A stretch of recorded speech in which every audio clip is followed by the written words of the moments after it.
Dis-nous de quoi vas-tu nous parler? Ben, je vais un petit peu aller à l'envers de ce que Isabelle a fait au niveau de mon discours. J'ai d'abord envie de commencer par parler du réalisateur. Oui. Donc, Night Shyamalan, réalisateur d'origine indienne vivant aux États-Unis, qui a été très connu pour avoir sorti en 1999 Sixième Sens. Ouais. Sixième Sens qui a révélé ce petit garçon, Haley Joel Osment, et qui a permis à Bruce Willis de montrer finalement son talent pour des rôles beaucoup plus dramatiques et sérieux. Et ce film, pour moi, a été vraiment une grande claque et encore à l'heure actuelle est très important pour moi en termes de thriller fantastique. I see dead people. Oui, et puis bien entendu, c'est devenu un mème. Un mème. Il y a eu des gimmicks qui sont revenus. Voilà, il y a aussi ce problème entre guillemets de la réputation du réalisateur qui n'aurait produit, réalisé que des films à twist et qu'une fois qu'on a vu déjà le film, on ne pourrait plus le revoir après parce qu'on serait déjà au courant de comment ça tourne. Donc c'est vrai que Shyamalan, voilà, il a acquis une réputation au début de sa carrière. Il a été comparé à la fois à Steven Spielberg, puisqu'il est capable de produire de l'émotion et de faire pleurer dans des films d'horreur, et en même temps de proposer par une mise en scène, par le jeu et la place de la caméra, des côtés très Hitchcockiens, très Alfred Hitchcock. Oui. Et donc, il a peut-être été élevé trop vite au rang de réalisateur vraiment important et à suivre au début de sa carrière, donc fin années 90, début des années 2000. Et puis, il a aligné encore, pour moi, évidemment, je vais parler en mon nom, je vais donner mon avis, puisque c'est un réalisateur un peu polémique et qui suscite à la fois des grandes défenses et en même temps des grandes, comment on appelle ça, des grandes critiques et des grandes moqueries à l'heure actuelle. Parce qu'à un moment donné, il est arrivé à un stade de sa carrière où il a été un peu perverti par le système, il a voulu s'essayer à de plus grandes productions et donc il a essayé d'adapter un animé, Le Dernier Maître de l'air, Avatar, Avatar, et il a été totalement tourné en dérision. À ce moment-là, ça a été un vrai navet pour beaucoup de monde, l'un des pires films notés sur Rotten Tomatoes, si je ne dis pas de bêtises. Et puis, il a aligné encore d'autres films qui ont quelque part démantelé sa réputation. Quoi. Et maintenant, je vais être honnête, à chaque fois qu'il sort un nouveau film, j'ai peur. Oui, c'est ça. Et je sais que je ne suis pas le seul. Je sais qu'il garde une fanbase importante autour de lui. Et je pense que sa fanbase résonne comme moi. C'est on veut continuer à croire au talent qu'il possédait au début. Voilà. C'est cette patte visuelle, cette mise en scène incroyable, ce talent d'écriture, c'est ce don d'à la fois nous faire frémir de peur et en même temps nous faire frémir d'émotion, nous tirer des larmes. Et heureusement, dans Knock on the Cabin, le dernier film, j'y viens enfin, il y arrive, mais plus ou moins. Oui. Alors, avant de parler de Knock on the Cabin, quel est l'autre film de Shyamalan qui t'a vraiment plu ou qui reste pour moi important et réussi? Voilà. Eh bien, c'est de nouveau en début de carrière, il n'y a rien à faire. C'est le deuxième film après Sixième Sens, c'est Incassable, toujours avec Bruce Willis, qui est encore réussi. Donc, dans le premier film, c'était, on ne peut pas spoiler parce que si on n'a pas vu, donc ça détruit la recette Shyamalan. Mais le premier film, Sixième Sens, donc c'est un psychologue qui aide un garçon qui a des problèmes dans sa vie, qui a l'air d'être maltraité, malheureux. Dans le deuxième film, c'est le personnage interprété par Bruce Willis qui se révèle être l'un des seuls survivants, si pas le seul survivant dans mes souvenirs, à une catastrophe ferroviaire colossale. Et donc, on comprend que c'est une sorte de super-héros. Et suite à ça, Shyamalan a construit, mais c'est un projet qu'il avait en tête depuis longtemps, une sorte de trilogie des super-héros, mais en mode réaliste, puisque assez récemment, ça je pense que vous êtes au courant, il a sorti Split. Voilà, j'allais parler de Split. Et puis récemment, Glass, où il reprend justement 3 figures de super-héros qu'il va mettre ensemble à la fin pour boucler un peu son idée. Et donc, Incassable est réussi. Et puis, il y a encore Le Village, début des années 2000, qui a révélé Bryce Dallas Howard, la fille de Ron Howard, oui. où elle joue une jeune aveugle. Vous voyez, c'est cette actrice rousse. Elle a joué dans les derniers Jurassic World. Ah, voilà, d'accord. Mais et là, elle jouait très bien cette jeune fille aveugle qui va essayer de sauver le sort d'un village hanté par des créatures des bois. Ah, wow. Et là, il a insufflé énormément de drame. Il a commencé à sortir de cette idée de l'horreur. Et ça, c'était très intéressant. Et puis après, voilà, sa carrière a été un petit peu moins réussie, on va le dire comme ça, pour rester correct. Ben, juste pour revenir sur le petit garçon du sixième sens, parce que tu parlais de Spielberg, il a joué dans AI. C'est grâce à Shyamalan. Oui, c'est ça. Spielberg l'a vu dans Sixième Sens et a voulu quelque part le réexploiter, le réutiliser. Mais qu'est-ce qu'il devient? Il est encore magnifique. Il n'est plus petit, évidemment. Non, il a grossi du visage. Je pense qu'il ne joue plus du tout. Je pense, mais à confirmer. D'accord. C'est pas évident à la carrière d'enfant acteur. Exactement. De comment il a eu 5 ans, vraiment 5 ans très denses pour lui à son jeune âge. On l'a vu dans quelques films vraiment intéressants et rien qu'à le regarder jouer, il était émouvant. Oui, tout à fait. Il avait un regard justement assez prenant. Et dans AI, intelligence artificielle, il joue le rôle d'un androïde qui, c'est un peu la trame de Pinocchio, qui finalement ressent énormément d'émotions et souhaite retrouver ou enfin trouver l'amour de sa mère. Oui, c'est ça. Et donc, il part dans une quête initiatique. Film très long qui est basé sur un projet de Kubrick et que Spielberg a récupéré et donc a remodelé à sa manière, avec sa personnalité, sa patte de réalisateur. Et c'est le genre de film un peu maudit qui est… Moi, j'avais beaucoup aimé. Ah voilà, ben, très bien. Parce que moi, à ma première vision, j'ai eu du mal parce que le film était long et que ça m'a perdu. Mais en le revoyant récemment, c'est le hasard du calendrier avec notre vidéo, je l'ai trouvé justement très, très intéressant et très prenant. Mais c'est vraiment un parcours initiatique, donc il faut accepter que ce soit vraiment cette aventure de ce petit garçon, enfin, de ce robot petit garçon qui va essayer de trouver l'humanité. Donc, difficile de faire un film d'1 heure, évidemment, avec un projet aussi ambitieux. Oui, bien sûr. Alors, on va quand même parler de Knock on the Cabin, puisqu'on est là pour ça.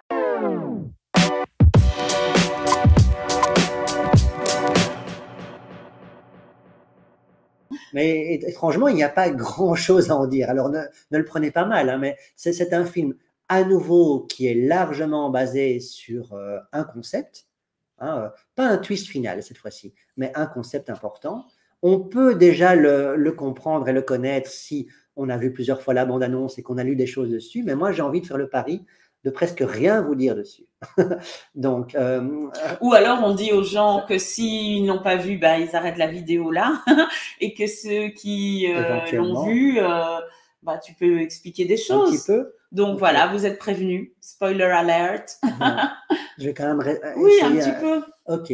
Le titre est intéressant et donne l'impression donc d'un home invasion. Et donc en effet, on a, je pense, 4 ou 5 étrangers qui se rapprochent d'une famille composée d'un couple homosexuel qui a adopté une petite fille et qui ont décidé pour leurs vacances de vivre quelques jours dans une cabane dans les bois, entourée de verdure, un très beau cadre. D'abord, on a un premier homme incarné par Dave Bautista, acteur vraiment de carrure colossale, ancien catcheur, un peu à la The Rock, exactement, et qui a jusqu'ici été exploité pour son physique principalement. Donc, il a joué dans Gardien de la Galaxie, récemment dans Glass Onion, voilà, tout à fait. Des rôles un peu bêta, si je peux me permettre la chose. Oui, il y avait ce film avec une petite fille aussi, où il jouait sur le contraste entre lui qui est costaud et cette petite fille qui avait l'air mignon comme fille. Et ici, ce qui est intéressant, c'est que Shyamalan récupère justement cette figure-là, ce côté physique, pour lui proposer un rôle beaucoup plus sérieux, triste, nuancé et dramatique. Et donc, ce premier personnage va le premier aborder la petite fille et le couple. Et puis, progressivement, les autres vont se rapprocher, vont arriver et vont dire « Pouvons-nous entrer, s'il vous plaît? Nous ne vous voulons aucun mal. Knock on the cabin. Toc, toc, toc. Vous ne nous connaissez pas. On ne vous connaît pas. Mais on doit vous dire quelque chose d'important. vous avez une responsabilité. Et évidemment, on sent très vite qu'ils ont un besoin impérieux, voire vital d'entrer, que cette communication doit être transmise. Et puisqu'évidemment, la petite famille s'inquiète et ne les connaît pas, ne souhaite pas les faire entrer, enfin, mettez-vous à leur place, qui sont ces gens, des témoins de Jéhovah? Non, ils ont des armes en main. Et donc, voilà, à un moment donné, voilà, l'intrusion se fait de manière plus brutale, ma chère Isabelle.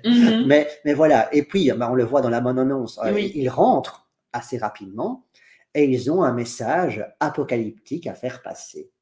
Voilà. Et ce choix, la famille doit faire un choix. Sur eux, sur leurs frêles épaules, repose le choix presque de l'humanité. Exactement, de la fin du monde. Oui, c'est ça. Et ça, c'est un des thèmes que Shyamalan adore. C'est le destin, la notion de peut-on influer justement sur notre destinée, quels sont nos choix de vie. Oui, et la responsabilité qu'on a collective. En tant qu'individu sur la collectivité. Et donc, ça a un lien quand même avec tout ce qui nous occupe en ce moment, c'est-à-dire les changements climatiques, etc. C'est rigolo d'ailleurs, tu n'as pas vu le film et tu tapes dans le mille. On a quand même quelques images dans le film de raz-de-marée, des choses comme ça. Oui. Images de médias. Ça aussi, c'est une des recettes de Shyamalan, en effet, qui sont exploitées là dans le film pour essayer de toucher les corps sensibles et peut-être faire changer la vie de cette petite famille. Alors, je vais faire une comparaison audacieuse. Ça n'a aucun rapport avec 12 hommes en colère. Si vous avez vu ce film où tous ces hommes sont enfermés pour essayer de décider d'un sort judiciaire important, mais il y a quand même cette idée psychologique de se dire, OK, est-ce qu'ils sont crédibles? Est-ce que réellement ils savent de quoi ils parlent? Est-ce que les images qu'on nous montre sont des images, comment on va dire ça, directes? Ou est-ce qu'elles sont biaisées, etc., etc. Et alors, on retrouve quand même quelques idées ingénieuses dans la mise en scène, hein. Donc, c'est pour ça que je veux vous en parler, parce que si vous avez perdu espoir face au talent de Shyamalan et que vous pensez qu'à l'heure actuelle, il a tout perdu, non, il retrouve quand même quelques petites étincelles.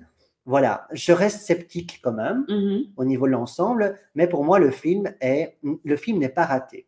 Le film est réussi, le film n'est pas risible, ce qui est une très bonne chose, parce qu'avant, on se moquait, c'est ce que je vous disais, on se moquait du réalisateur, maintenant, on retrouve de la crédibilité, à la fois dans l'interprétation des personnages, donc Dave Bautista dont je vous parlais, les deux acteurs, Jonathan Groff, c'est ça, entre autres.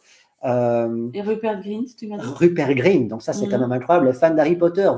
C'est lui, d'accord. Vous imaginez voir donc Ron dans un film pareil, dans un thriller, où il joue un rôle vraiment incroyable, un rôle de quelqu'un qui n'arrive plus à tempérer, à maîtriser ses émotions. D'accord. Et Jonathan Groff, moi, que j'ai connu dans Mindhunter, mais qui jouait apparemment déjà dans la série Glee. Mais voilà, moi, je l'ai découvert dans Mindhunter, une série que j'ai beaucoup aimée. Donc voilà, tout n'est pas réussi dans ce film, mais pour moi, il vaut la peine si on est aficionados de thriller ou de films d'horreur. Et donc, tu disais tout à l'heure qu'il n'y avait pas beaucoup de musique, en fait. Elle n'est pas très présente. Voilà, c'est une musique, on va dire, qui épouse l'attention, quoi. Mais qui n'est pas, non, elle n'est pas tellement à noter pour moi. Et y a-t-il d'autres choses que tu as envie de mettre en évidence? Je sais pas moi, les effets spéciaux par exemple. Non, parce que tout est très discret. Mais ce qui est intéressant, c'est aussi le côté huis clos. Hein. Oui. Ça, ce qui est assez rare dans ce Et donc ça demande un vrai jeu d'acteur, une vraie direction d'acteur. Et un savoir-faire au niveau du réalisateur. Oui. Donc c'est pour ça. Il faut et le au niveau dire, du rythme, on ne s'ennuie pas. Le rythme. Le rythme est bon. On ne s'ennuie pas. Le film n'est pas trop long. On n'a pas le temps de penser à autre chose. On est dedans. On est avec évidemment la famille, mais tout en restant intrigué par ces intrus qui semblent réellement savoir de quoi ils parlent. En tout cas, on se dit, mais pourquoi ils continuent à persister dans leur discours, à aller... Voilà, est-ce que réellement leur vie est en jeu? Est-ce que réellement ils ont un rôle à jouer pour faire comprendre que nous avons tous quelque chose à faire là-dedans? Alors, j'ai deux questions. La première, Night Shyamalan, il est anglais, américain ou indien?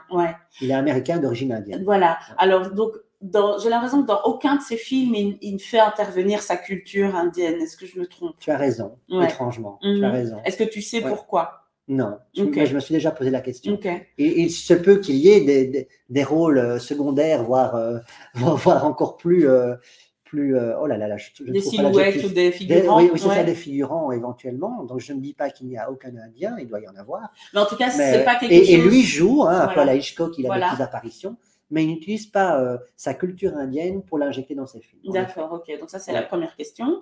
Et alors la deuxième question, donc ici dans Knock at the Cabin, c'est un couple homosexuel. Est-ce que c'est quelque chose d'anecdotique ou est-ce que tu penses qu'il y a eu vraiment une volonté de toucher à une question d'actualité ou d'être dans l'air du temps ou une sorte de récupération un peu. Non, non, je ne le dirais pas de façon négative, mais Ouais. est-ce que c'est juste, bah, cette fois-ci, c'est un couple homo, mais ça aurait pu être un couple hétéro, ou est-ce que tu sens qu'il y avait quand même une envie d'être engagé par rapport à une visibilisation, voilà, des couples homoparentaux? Je suis très fier de ta question, c'est génial parce que je dirais les deux. Oui. À la fois, le couple homosexuel choisi, finalement, bah, ce n'est qu'un couple banal, Voilà. ça n'a pas d'intérêt, et en même temps, le thème de l'amour homosexuel, d'être en couple quand on est homo, intervient dans le propos du film. Oui. Donc, non y a seulement les d'être deux. en couple homo, mais d'adopter aussi. Et d'adopter, ouais. oui, ça intervient dedans. Ouais. Voilà.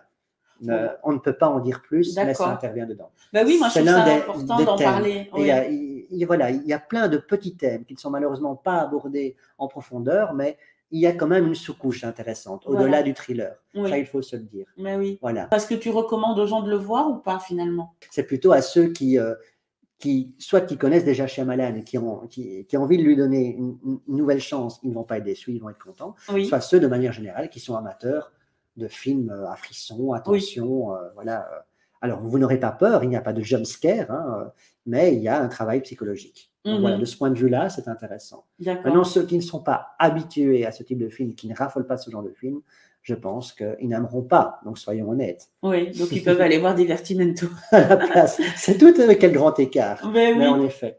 Bon, bah, Grégory, on va se quitter sur ces belles paroles, mais vraiment merci. En tout cas, c'était un plaisir de discuter avec toi comme toujours et c'est un plaisir du coup de partager ces conversations. Merci à toi de m'avoir offert cette tribune pour m'exprimer. Mais oui, mais ce ne sera pas la dernière fois. À mon avis, on aura encore d'autres occasions de discuter longuement sur nos goûts respectifs en termes de cinéma, que ce soit les actualités ou les coups de cœur, parce qu'on peut aussi un jour parler de films beaucoup plus anciens qui nous ont Bien plu, sûr, oui.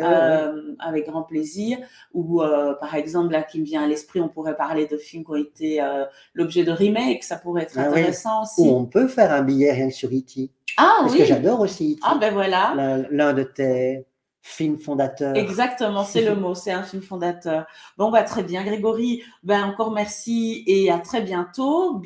À bientôt à vous aussi. Merci de nous avoir suivis. N'hésitez pas à mettre en commentaire s'il y a l'une ou l'autre chose que vous avez envie de signaler ou si vous avez envie d'ajouter des détails par rapport à ce qu'on a dit. Si vous avez des suggestions de films aussi, n'hésitez pas.